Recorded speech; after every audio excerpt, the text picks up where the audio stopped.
man, Shaq Cook, and here we are. We're live. Keeping it real with Shaquille, where we inquire to inspire. Guys, thank you all so much for your support. I am astounded because this is episode 11 of season 3. We are 1 week away from our season finale. So, guys, we would not be here if it was not for you. So I want to say thank you to all the fans, all the supporters, all of our donors. We wouldn't be where we are if it wasn't for you.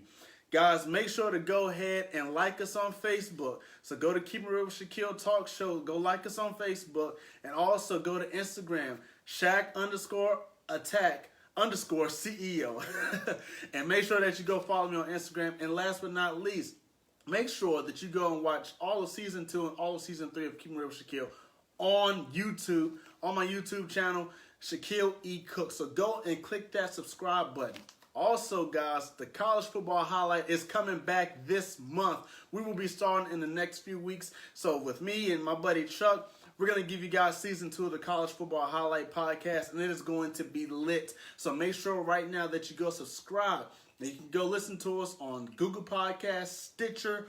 Also, you can listen to us on Apple Podcasts and Spotify.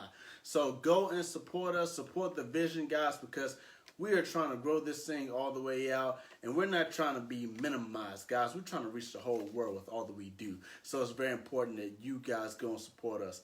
Last but not least, please make sure that you get your tickets from me, okay? Your tickets right here for Dear God, Thanks for My Child. Because these tickets are on sale right now for $10 and they're $15 at the door. So all you have to do is just come holler at me, and I love it because we actually have the writer of this play here tonight. And if you look at the tickets, guys, look, you see me on it, right? You see me on it, man. So mama, I made it. I'm on the cover of a ticket for the first time in my life. And so, guys, without further ado, I do not want to waste any more time. I want to get right into it. As I mentioned, we have here with us tonight the writer of this play, Dear God, Thanks for My Child. We have the gifted, talented actor, singer, playwright, and entrepreneur, the one and only Daniel Barksdale. So, guys, make sure that you give him a Keep It Real Shaquille welcome. Daniel, how's it going, brother? Pretty good, pretty good. Man, I'm so glad to have you on the show. Awesome. Glad to be here. Absolutely. I think that if you ask me, I think it's a little bit well overdue. I've been a fan since like day one. So yeah. I'm excited to be on the show. Thank you so Super much, excited. man. You know, every time I post something, I always see that you like it. Oh, yeah. And then every time that, I shoot a video, I always see that you tune in. Got to. So it's because of people like you, the reason why we are where we are. Gotta support each other. Yeah, absolutely, man. So That's the only way to the top. Yes. So without further ado, man, let's get into it. Now, obviously, I briefly talked about the stage play, which, Dear God, Thanks for My Child. Right. Love it. Absolutely love it. And you've been writing plays and you've been acting as well. So what got you into screenwriting and acting? So, when I was younger, my uncle used to buy these bootleg Tyler Perry videos. Like his earlier productions, like I Can Do Bad, Diary of a Mad Black Woman, Medea's Class Reunion, all that stuff like that. So I would watch them over and over again. And I would just be always fascinated on how he did his stuff. Right. Because I would laugh, but then I would also get something out of what he was given. Right. So when I was like 10, 11, I would like write plays, but they would never see the light of day. Because A, I didn't have anywhere to present them. B, I had nobody to be in the plays. And just C, it just wasn't time because of the message in them wasn't how I really wanted them to be. Yeah. Because I was just so young-minded. I was just copying what I saw, what he was doing. Right. Literally, I was just writing the same thing but changing the titles and stuff like that. Yeah. Like the same identical characters you would see on a Tyler Perry production would be the same thing you would read about in what I just wrote. Gotcha. So I would definitely say looking at shows that he's done back in the past is what made me get into the playwriting. Because I've always been interested in how he did his stuff, and so if it wasn't for him, I don't think I would be doing this. Wow, so it's destined that you have to meet Tyler Perry at some point in time. Hopefully one day. So if anybody out there is a friend of Mr. Perry's, let me know. Holla at him. Yes, it'd be great to meet him. Full circle. And that's awesome because like a lot of people, I believe, were influenced to start maybe acting, or modeling, or a music career, or even a business career because somebody else, they saw Right. somebody else's production. Well, it's so crazy because, and I try not to say his name as much because I feel like everybody who, writes plays and stuff like that, like, they try to compare them. You know what I'm saying? Like, oh, you're just trying to be like the next Tyler Perry. I'm just like, no, I'm just trying to be, myself. Because God gives me, the stuff that he gives me, and it's different from a Tyler Perry production. I try to make them so different. So that when you're walking into one of my shows, you're not seeing things you would see in a Tyler Perry production. Gotcha. So I try to use his name as little as possible because they already say he trying to be Tyler Jr. Which, I mean, it's a compliment. It is. But then it's like it's like Michael Jackson and Prince, It's kind of like, it's kind of an insult if you were to come to Michael Jackson, be like, you trying to be like Prince. No, I'm trying to be like Michael Jackson. You know what I'm saying? So, it's crazy because, like, people do that in sports as well. They try to say, hey, LeBron is trying to be the next Jordan. That's what I'm saying. We just can't be ourselves out here. Like, dang. And that brings up the next question for me. How important is it to use your creativity versus trying to reproduce what somebody else has already done? Because you're very, very creative, right? And I noticed from personal experience from being in your play. Right. So using my creativity from someone else. I would just say this. I think the stuff that I write about is more so things that I've seen, or things that I just know about. Right. You know what I'm saying? So I try to incorporate that in the productions, which sparks the creativity. And then, from rehearsals, if I just think of something, we'll just do it. Or I do listen to the cast too. So, if they give me something that's pretty good, or if they, have a suggestion, I'll put that in the show. So I think that's how the creativity comes about, because it's, you'll get the script, but by the time you do the show, it's changed like a billion times. Right. So that's where the creativity comes from, because I think it's more so you can just work with what you got, and not only what you got, but just kind of build along the way. Right. Okay. Awesome, man. So going into my next question, a lot of people may try to sing, right? A lot of people may try to act, but doesn't necessarily mean that is their gift. Yeah.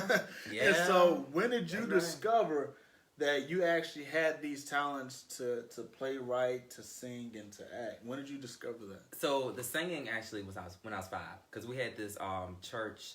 At my church, we had a Christmas talent show. Yeah. And at the time, my former pastor, he was just asking for random people to get out of the congregation to show their talents and their gifts. So I had got up, and I was 5, and I started singing "Showers of Blessings" because I heard my aunt sing it all the time Sunday mornings going to church, because I never missed a Sunday when I was that little. I still don't miss a Sunday. I'm waiting on my medal, but no, I'm joking. But your perfect attendance, right? My perfect attendance, But anyway, so I got up and I sung "Showers of Blessing," and after that, like, that's where it really started happening, because it was somebody from another church that was at my church that wanted me at their church, and then from their church, it was somebody from another church that wanted me at their church. It just kind of built. Right. I kid you not, when I was like up until I want to say 14, 15, I was hitting every single church there was, like, if not every weekend, every other weekend. Wow. That is no lie. Like, I was at a different church singing different music, songs, like, every other weekend, just performing. That's how that happened. And they knew me, people knew that I sung before I did the plays. So the singing always came first before the plays. Right. So yeah, and then the plays came about when Meet the McCarters was the first production, but I want to say Addicted was when it all kind of really took off, because when I did Addicted, our first show was actually sold out. Wow. Yeah, we sit down, I think it was 100 some odd chairs, and I thought only 40 some people was gonna come by the ticket sales. Right. But people were showing up at the door, did not have their ticket, and the first show was completely sold out. Wow. For Addicted in 2017. That's so that's how I knew that God wanted me to do both. Right. And I'm glad that you brought up your first play and then Addicted, when things actually started to kick up. Right. I think that oftentimes people tend to give up the dream because they don't necessarily see the fruits of their labor just yet. They don't see all the numbers. They don't see all the millions of subscribers or viewers, or for somebody who's trying to do what you're doing. Right. They haven't sold out a play. There's only 40 people versus 100. Right. And so my question to you is what has kept you or encouraged you to continue to be consistent in spite of things that didn't necessarily happen the way how you wanted it to? I just want to say the end goal. Yeah. Because the end goal is not where I'm at right now. It's always, you want more and you want to see yourself on top. Right. And, even though, you may have failures now and things you thought would be a success wasn't the success you kind of wanted, right. The end goal for me, because, at the end of the day, I really want to be able to have these plays tour nationwide. Mm-hmm. And not only that, but hopefully one day be able to open up my own production studio that does, like, plays and music and all of the things that I do, trying to give other people basically a start if they don't know where to start. Because, if you want to become a singer, and I will always say, to be an athlete, it's so easy to get into, because, you know what to do. Right. But for a singer or for a playwright, it's kind of like, you got to be at the right place at the right time to try to get somebody's attention. Right. And even then, like, you can send demos to, like, places, but they don't accept unsolicited stuff. That's true. So that's what keeps me going, because at the end of the day, I really want this all to work out, and I want to help someone else. So when stuff fails, I'm like, this is not the end. Right. This is just where I'm at right now. So I gotta keep going. Yeah, gotta keep going. Gotta keep pushing. So guys, please, if you have a dream, you have a vision, and you don't necessarily see what you want to see right now, it doesn't mean that it's not going to come to pass. You have to be consistent with it. Right. And so now that leads me up into the play right now that's going on, Dear God, Thanks for My Child. Right now. And our screening, the official start date is getting ready to come up within a month. Next month. And so now... Can you tell how long we've been working on it? Guys, we have been working on this play since January. Well, actually, no. Before then, since this time last year. Yes. I think when there was an actual sit down. It was table reading in August. Yeah. The table reading was exactly a year ago, and we started rehearsal in January. So guys, we've been working on this thing for 8 months. Long time. 8 months, but quality over anything, as you can tell, just by the tickets alone. Right. Quality over everything, and so sometimes those long rehearsals is what it takes to produce great quality. And people used to not believe in the long rehearsals. Because, when we tell people how long we rehearse, they don't agree with that. Right. But, since you're in the show, do you like the longer rehearsals? I actually enjoy it. You do? Okay. I actually enjoy it, and the reason why is because it gives me something forward to look to during the week. Okay. And it's something, when you actually enjoy doing what you're doing, and you get involved in it, it could be a scapegoat for you. It could just be a way how to just relieve the stress that's going on. Right. It's a way how to just not think about the situations that are going on. So it means a lot to me to have that availability. Awesome. And so and then definitely when you rehearse like that, you can tend to remember your script because you've done it so many times. And that's the purpose. So many times, you've done it so many times. That's the whole purpose. And so I'm not even gonna jump into it. Because I want y'all to wait to come out to the play and see it. So I ain't going to say no more about it.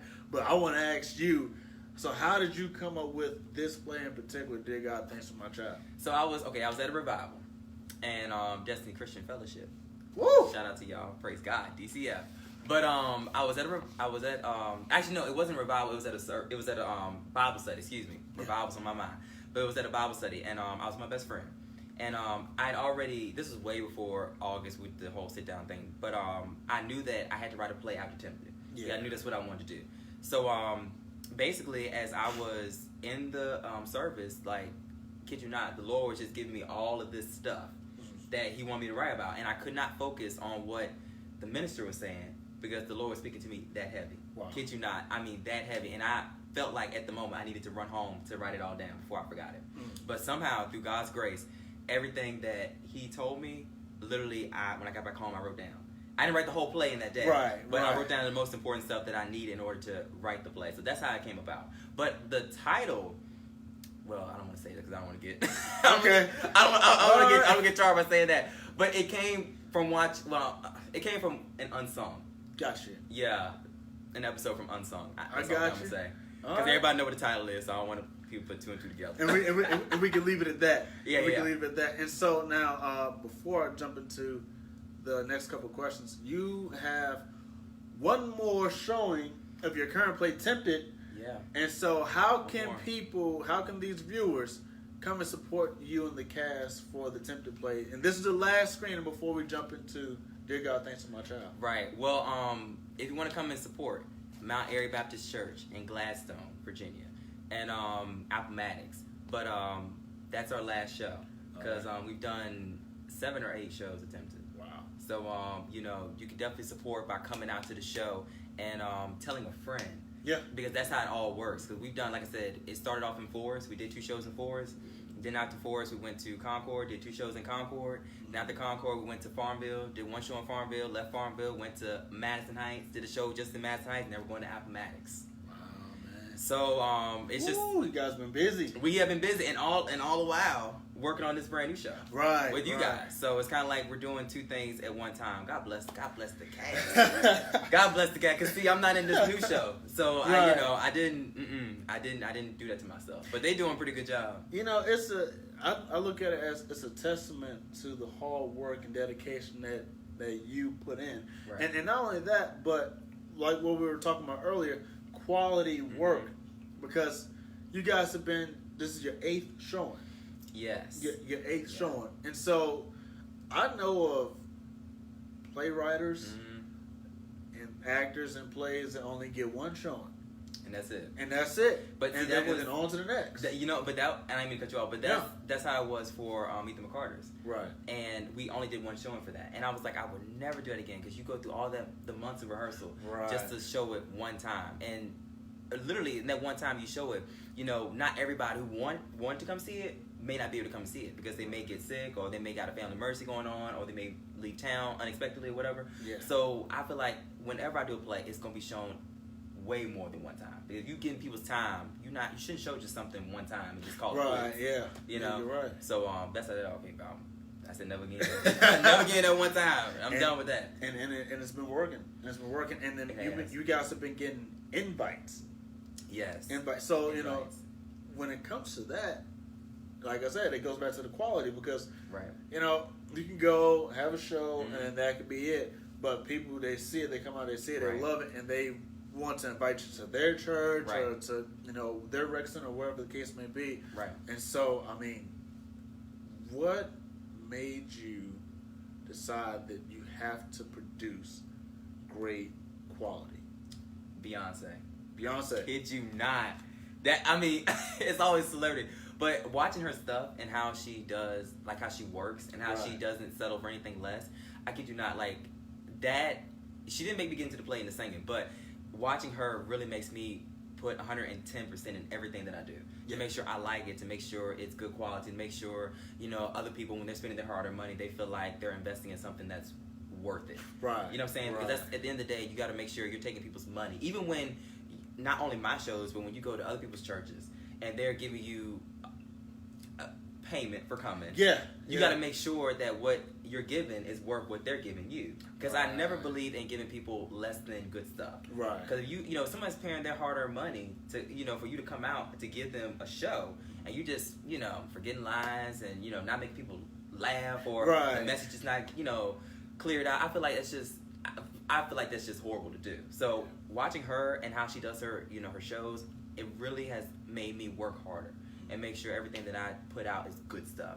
Even at rehearsals, making sure I'm prepared, making sure I'm as professional as I can be, answering every question, Yeah. having being on time, Right. everything, you know. And I can attest to that. You are every single bit of that, and I can just tell just from the rehearsals. Yeah. I try.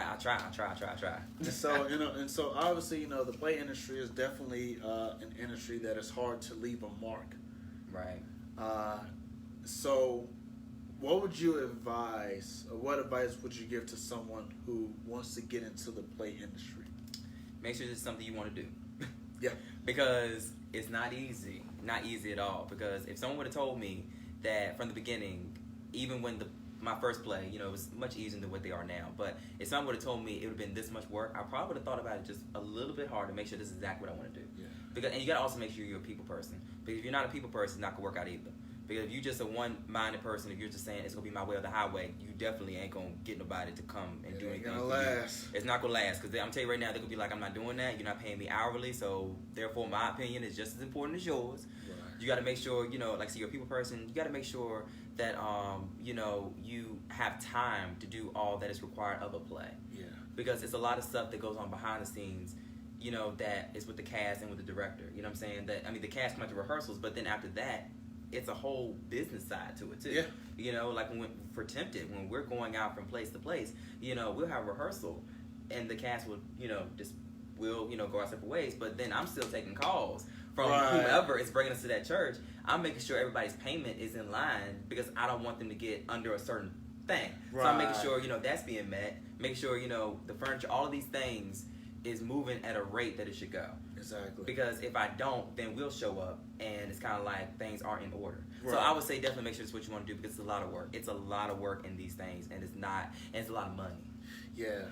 Make sure you have some little bit of a savings up. I'm not saying I got all that because I don't, but it's a lot of money. The tickets that he just show them again. It's a lot. Tickets. I'm trying to tell you, it's a lot. Listen, all right, I gotta get all being face, all being face, and I'm gonna move the camera Check the around. quality on that. See this, guys? Yeah. Listen, this is quality. Mm-hmm. It really is. When I saw this, I was like, oh my gosh. That's what I'm trying to tell you. I was like, oh my gosh, man, this is. It's It's like, a and, lot of work. And even now when I look at it, I'm like, Mm-hmm. gosh, this is great quality, man. It's a lot of work. Like I said, you got to make sure this is what you want to do.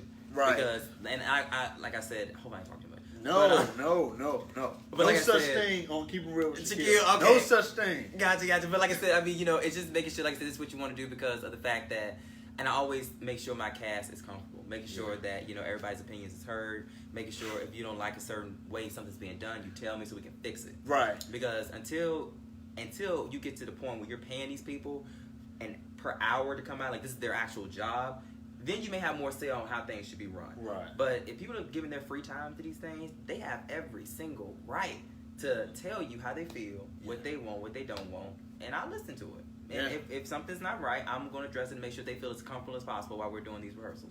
Make sure everybody feels as close as possible. Right, exactly. And I want to jump in because, you know, obviously you're not just saying that just to say it.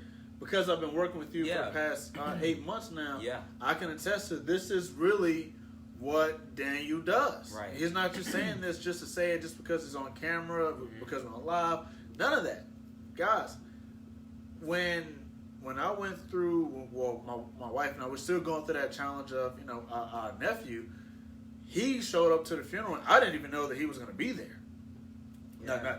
Not to put you on blast, but at the same time to put you on blast because that's the type of quality person that is. It goes beyond rehearsal. It goes beyond the screen. It goes beyond plays at the church and everything like that. It's really making sure that the people who you're working with are taken care of. Right. And that right there spoke so much volume to me that it really deep down inside pushed me. I don't know if I told you now, but now you know, deep down inside it pushed me to say, man, I got to go full force with this thing. And that's the thing, you know, and that's the whole thing.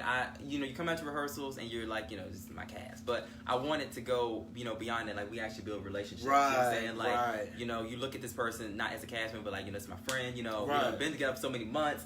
You know, that's why, you know, we go out to eat, you know, we do all these bonding things. All of it, You know, so it's not just come to rehearsals like, oh, God, we're here again. You know, I want these people to actually be able to build a friendship and build a relationship and say, you know, I enjoy working with this person, and not only that, but I know about this person too. Exactly, so, because you know the old saying is it's not, you know, so much about the job, but like the people at your job make the difference. The people who you're working with make a difference. Yeah. And, you know, and even then, going out to eat, you always say, hey, invite your wife. I always say that. Making sure the Mrs. Cook is involved too, because I gotta come home to her.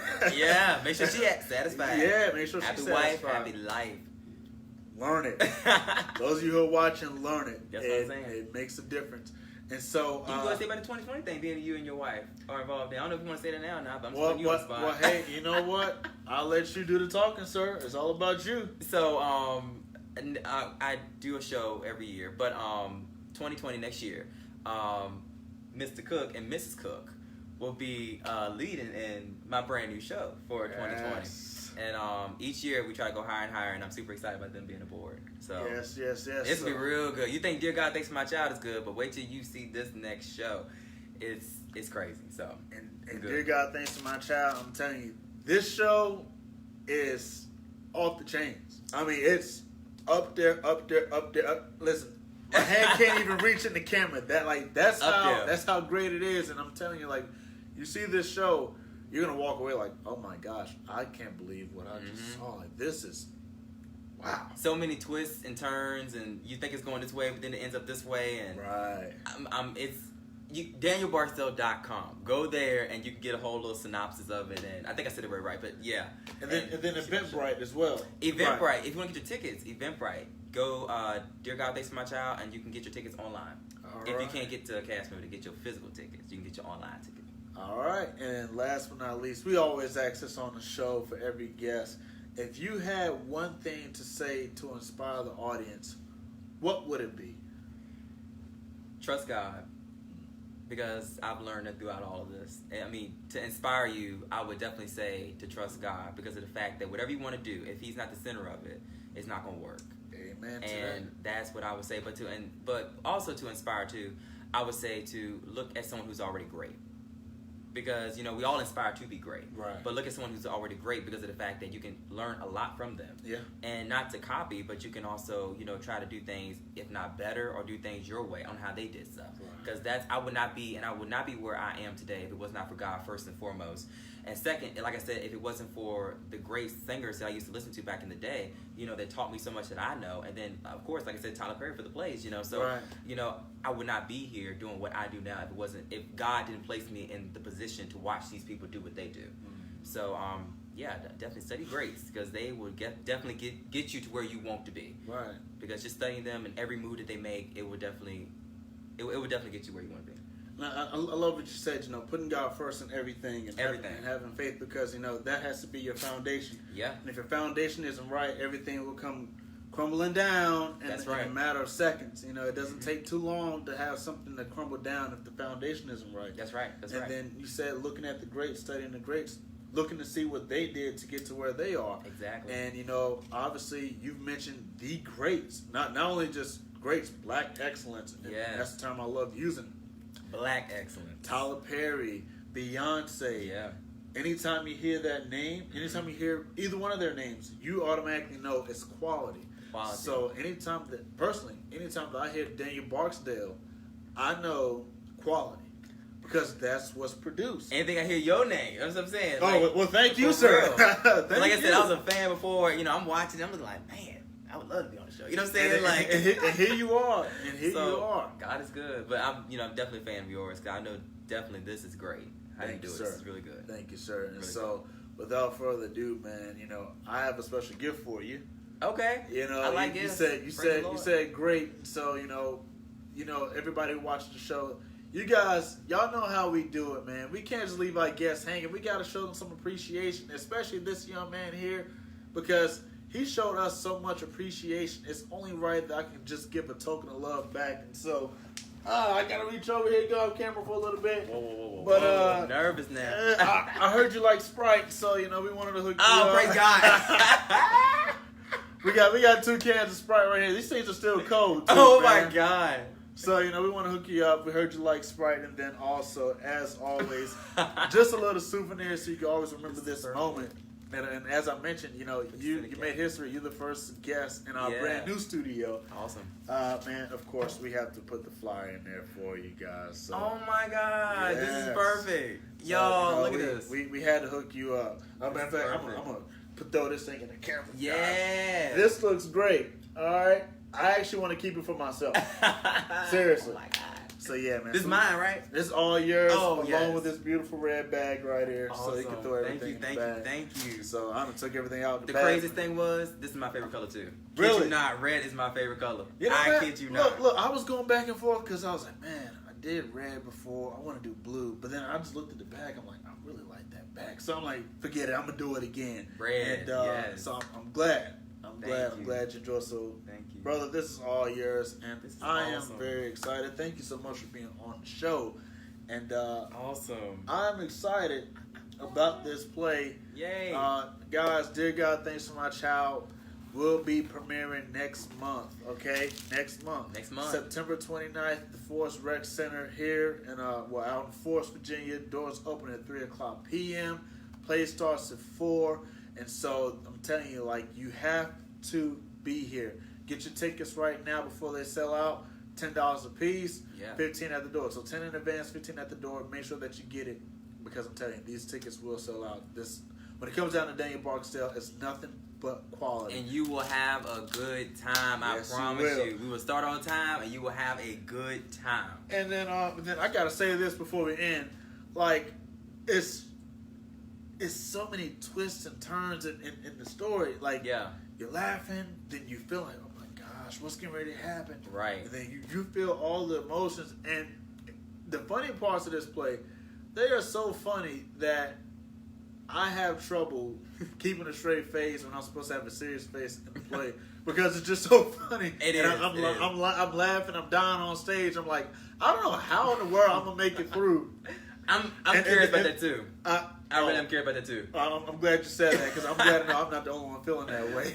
Because I mean, it's like the character. Because I'm not in this show, right? And usually I'm like the I don't want to say the clown, but I'm usually like the funny guy in it. Yeah. But Jamon Haskins, he is actually the funniest person in the whole show. Yes, he is. And this is by his way of doing, because when he was in Addicted, I had him as this like serious character, and even in Tempted, he was not so serious as Addicted, but he was still the mean character in all of these shows. So he came to me, he was like, "Dang," he's like, "I really want to be like the funny character. I want to be like the funny guy or whatever." And I was like, "I ain't never seen you really do."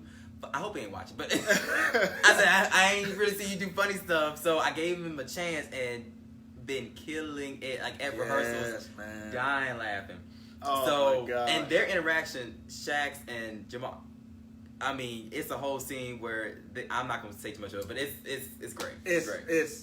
It's so great. We can't say nothing about it because you have to come out and watch the play. Watch it. Come out, support this young man and his vision.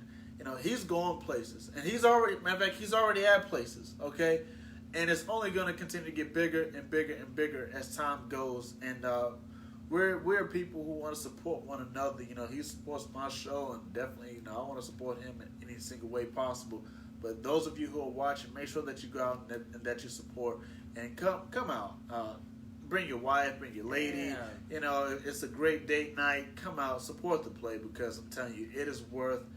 If the tickets were $58, it'll be worth every single $100 that you spend. Yeah, All right. Yeah. All right. So, Daniel, man, I want to thank you for coming on the show, brother. Thank you so much, guys. Make sure when you see him, give him a what's up, and then also make sure that you purchase your tickets. Okay. All right. So, guys, I will see you all next week for the season finale of Keepin' Real with Shaquille. We inquire to inspire. Thank you all. Make sure that you watch this episode on YouTube. Go and subscribe to my YouTube page, Shaquille E. Cook. Love you guys. See you all next week for the season finale. God bless.